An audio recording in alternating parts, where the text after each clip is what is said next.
And we are back for another episode of Dracula Daily. Today is May 28th, yesterday was, my apologies on that, in which Jonathan sends some postcards. Jonathan Harker's journal, kept in shorthand. 28 May. There is a chance of escape, or at any rate of being able to send word home. A band of Zgani have come to the castle and are encamped in the courtyard. These Zgani are gypsies. I have notes of them in my book. They are peculiar to this part of the world, though allied to the ordinary gypsies all the world over. There are thousands of them in Hungary and Transylvania who are almost outside all law. They attach themselves as a rule to some great noble or boyar and call themselves by his name. They are fearless and without religion, save superstition, and they talk only their own varieties of the Romany tongue. I shall write some letters home, and shall try to get them to have them posted.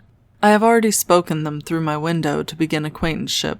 They took their hats off, and made obeisance, and many signs, which, however, I could not understand any more than I could their spoken language.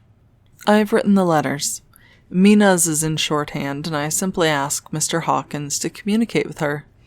To her I have explained my situation, but without the horrors which I may only surmise. It would shock and frighten her to death were I to expose my heart to her.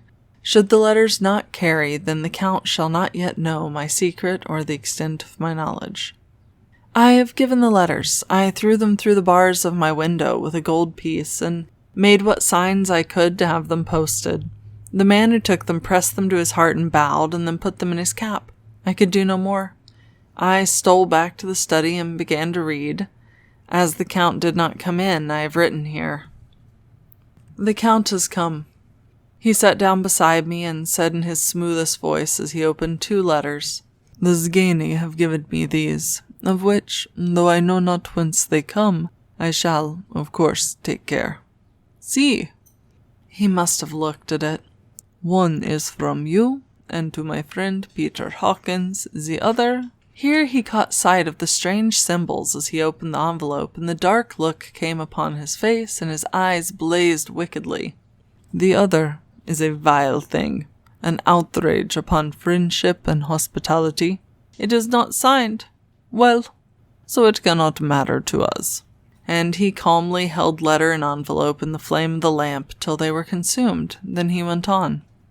"The letter to Hawkins. That I shall, of course, send on, since it is yours. Your letters are sacred to me. Your pardon, my friend, that unknowingly I did break the seal. Will you not cover it again?" He held out the letter to me, and with a courteous bow handed me a clean envelope. I could only redirect it and hand it to him in silence. When he went out the room, I could hear the key turn softly. A minute later I went over and tried it, and the door was locked. When, after an hour or 2, the Count came quietly into the room, his coming awakened me, for I had gone to sleep on the sofa. He was very courteous and very cheery in his manner, and seeing that I had been sleeping, he said, "So, my friend, you are tired? Get to bed. There is the surest rest. I may not have the pleasure to talk tonight, since there are many labors to me, but you will sleep, I pray." I passed to my room and went to bed, and, strange to say, slept without dreaming. Despair has its own calms. And that was May 28th. Jonathan is becoming more and more explicitly a captive of the Count, and I'm very curious how he's going to get out of this.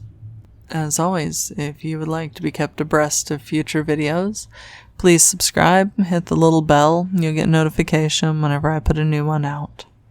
If you would like to get the emails direct to your own inbox, that's draculadaily.substack.com.